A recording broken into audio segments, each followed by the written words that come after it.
Assalamualaikum warahmatullahi wabarakatuh. Alhamdulillahirrabbilalamin. Wassalatu wassalamu ala asrafil anbiya'i wal mursalin wa ala alihi wa ashabihi ajma'in, amma ba'du.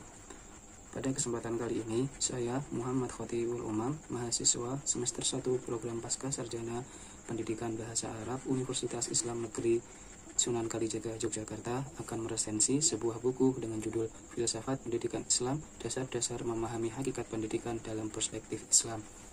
Namun sebelum kita mulai memasuki pada pembahasan buku ini, pertama-tama saya ingin mengucapkan terima kasih sebesar-besarnya kepada Dr. Nasiruddin MSI MPD selaku dosen pengampu mata kuliah Filsafat Ilmu Epistemologi Pendidikan Islam yang telah berkenan membagi ilmunya kepada kita semua.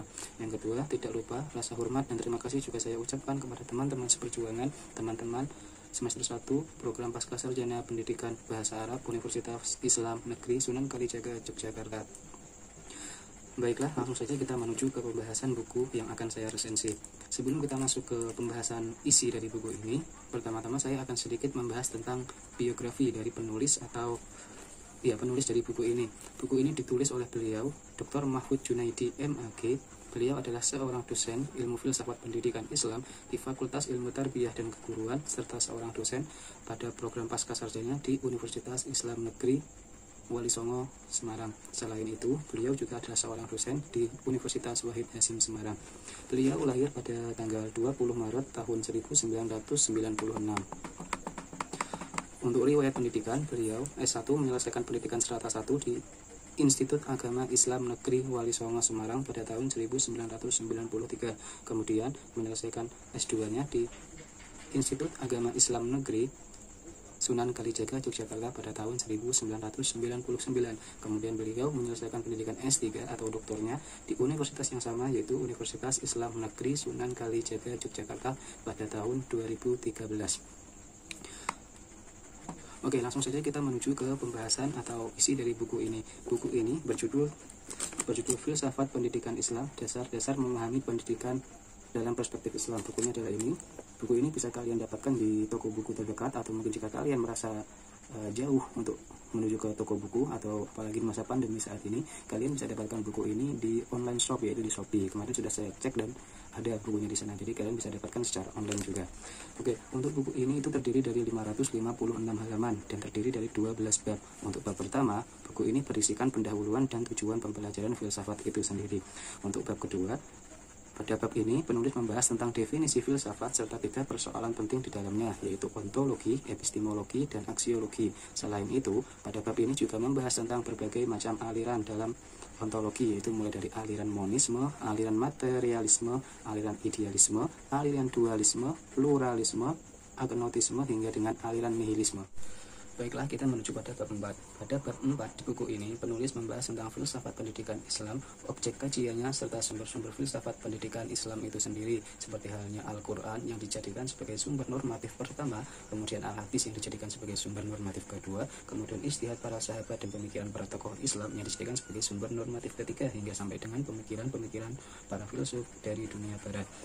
Untuk bab 5, di sini penulis membahas tentang beberapa aspek pendidikan Islam, yaitu mulai dari hakikat pendidikan Islam itu sendiri, asas-asas pendidikan Islam, tujuan pendidikan Islam. Bahkan dalam bab 4 ini penulis juga memberikan tips atau cara-cara untuk menjadi seorang guru yang baik, serta membahas sifat-sifat apa saja yang harus dimiliki oleh seorang guru agar dia bisa menjadi seorang guru yang baik. Serta di sini juga sang penulis membahas tentang tugas-tugas apa saja yang nantinya harus dilakukan oleh para guru agar bisa menjadi seorang pendidik atau guru yang baik. Selain membahas tentang guru, pada bab ini juga penulis membahas dan memberikan tips-tips kepada para siswa atau siswi agar supaya bisa menjadi seorang pelajar yang sukses dalam mempelajari suatu bidang keilmuan. Untuk sekarang kita masuki pada bab ke-6 pada buku ini.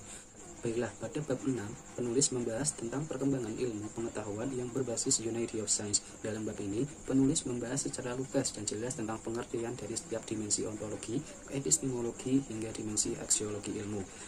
Serta pada bab ini penulis juga memberi penjelasan tentang apa itu unity of science hingga membahas tentang perkembangan ilmu pendidikan pada dunia Islam. Kemudian pada bab 7, penulis lebih memfokuskan pada judul atau tema dari buku ini. Karena buku ini membahas tentang dasar-dasar memahami hakikat pendidikan dalam perspektif Islam, maka pada bab ini penulis memberikan semacam contoh atau masalah yang ada pada dunia pesantren, di mana kita ketahui dunia pesantren di Indonesia adalah sebagai basic di mana orang-orang belajar tentang ilmu agama lebih mendalam. Nah, pada bab ini penulis juga menjabarkan pengertian serta unsur-unsur dan klasifikasi pondok pesantren serta membahas sejarah hingga perkembangan pesantren mulai dari masa sebelum hingga sesudah masa kolonial hingga pada masa setelah kemerdekaan Republik Indonesia. Kemudian pada bab 8, jika pada bab 7 tadi penulis membahas segala sesuatu tentang pondok pesantren, yang kita ketahui pondok pesantren adalah tempat belajar klasik ilmu agama, maka di sini di bab 8 penulis membahas dan memberikan contoh pada dunia pendidikan di madrasah.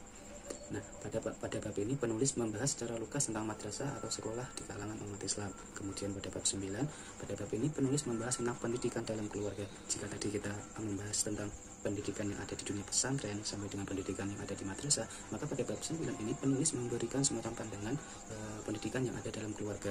Nah, sebagaimana yang kita ketahui, keluarga adalah orang pertama kali yang ditemui oleh seorang anak, maka secara tidak langsung keluarga itulah yang akan memberikan pendidikan kepada anak-anak itu.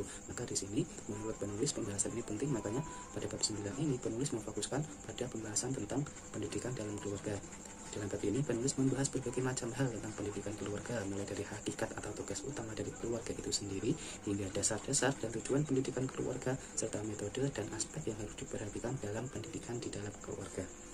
Untuk yang bab ke-10, pada bab ini penulis membahas tentang dinamika pemikiran Islam hingga perkembangan pemikiran pendidikan Islam sampai dengan membahas tentang pendidikan Islam antara teori dan praktek. Jadi penulis membahas bagaimana dunia pendidikan Islam menerapkan teori-teori dalam pendidikan ke dalam prakteknya sehari-hari. Jadi tidak hanya membahas tentang teori, tapi di sini penulis juga membahas tentang bagaimana pendidikan dalam konsep Islam itu sendiri mempraktekkan teori-teori yang sudah dibahas di bab sebelumnya. Nah, pada bab yang terakhir, bab 11 ini, jika tadi penulis hanya fokus pada pendidikan Islam yang ada di Indonesia, nah pada bab 11 ini penulis menggambarkan bagaimana pendidikan Islam yang terjadi di sebuah negara yang menerapkan sistem sekuler, yaitu pendidikan Islam yang ada di negara Turki, serta membahas seluk-beluk pendidikan yang ada di dalamnya. Baiklah, itu tadi adalah beberapa pembahasan yang ada dalam buku tersebut, mulai dari bab pertama hingga bab ke-11. Nah, dalam sebuah buku atau sebuah karya pasti di situ ada yang namanya kelebihan atau kekurangan. Nah, di sini saya akan sedikit membahas tentang kelebihan dan kekurangan dari buku tersebut. Untuk saat ini saya akan membahas tentang kelebihan yang ada pada buku tersebut. Untuk kelebihan yang ada pada buku ini, yang pertama adalah bahasa yang digunakan dalam buku ini tersusun dengan baik dan dengan bahasa yang mudah dipahami, sehingga pembaca tidak begitu sulit dalam memahami ilmu filsafat, khususnya filsafat pendidikan Islam yang menjadi tema pembahasan dalam buku ini. Untuk yang kedua, dalam buku ini penulis tidak hanya mengungkapkan pandangan filsafat dari satu sudut pandang saja. Meskipun buku ini membahas tentang filsafat Islam, buku ini juga menjelaskan filsafat secara umum dan menyebutkan berbagai pandangan ilmu filsafat dari berbagai filsuf, mulai dari filsuf barat sampai dengan filsuf dari dunia Islam. Jadi buku ini bisa dibaca untuk semua kalangan yang ingin belajar tentang filsafat pendidikan. Untuk kelebihan yang ketiga, dalam buku ini penulis juga memberikan contoh-contoh yang relevan dengan saat ini sehingga pembaca bisa mudah dalam memahaminya. Seperti tadi contoh yang ada di dunia pesantren, contoh yang ada di dunia madrasah, keluarga, dan sebagainya. Terus untuk kekurangan, dalam buku ini ada beberapa kekurangan, namun saya rasa kekurangan ini hanya semacam human error atau kesalahan dalam pengetikan saja. Untuk kekurangan dalam buku ini, yang pertama, buku ini masih terdapat beberapa kata yang masih kurang tepat dan tidak sesuai dengan EYD dalam penulisannya, dan juga masih terdapat beberapa pengulangan kata yang saya rasa di situ tidak perlu. Untuk yang kedua, pada buku ini terlalu tebal. Ya, terlalu tebal. Buku ini berisi 556 halaman. Jadi bisa dibayangkan kalian membaca buku setebal itu pasti rasanya akan sedikit membosankan. Serta dalam buku setebal itu hanya ada 2 gambar atau 2 tabel yang menjelaskan tentang seluk-beluk filsafat. Bayangkan pada buku setebal itu hanya ada 2 gambar, jadi ini saya rasa terlalu membosankan. Terus untuk kekurangan yang ketiga, pada bab 11 yang ada pada buku ini penulis menggunakan bahasa Inggris dalam penulisannya.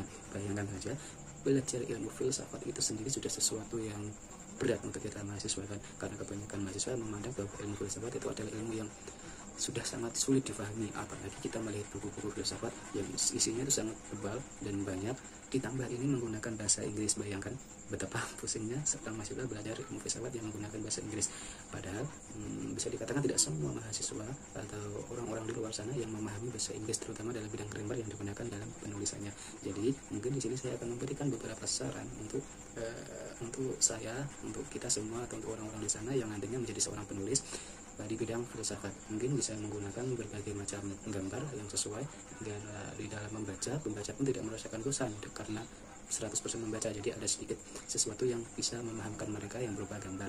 Terus yang selanjutnya, untuk dari segi penulisan, mungkin dalam buku filsafat itu lebih baik ditulis dalam jumlah halaman yang mungkin bisa dikatakan lebih tipis, jadi para mahasiswa itu melihat bukunya itu tidak bosan terlebih dahulu, karena udah melihat buku yang setebal itu aja sudah bosan, apalagi untuk bacanya. Nah, mungkin cukup sekian dari saya resensi dari buku ini. Untuk kelebihan dan kekurangannya saya mohon maaf. Syukron ala husni ihtimamikum. Wassalamualaikum warahmatullahi wabarakatuh.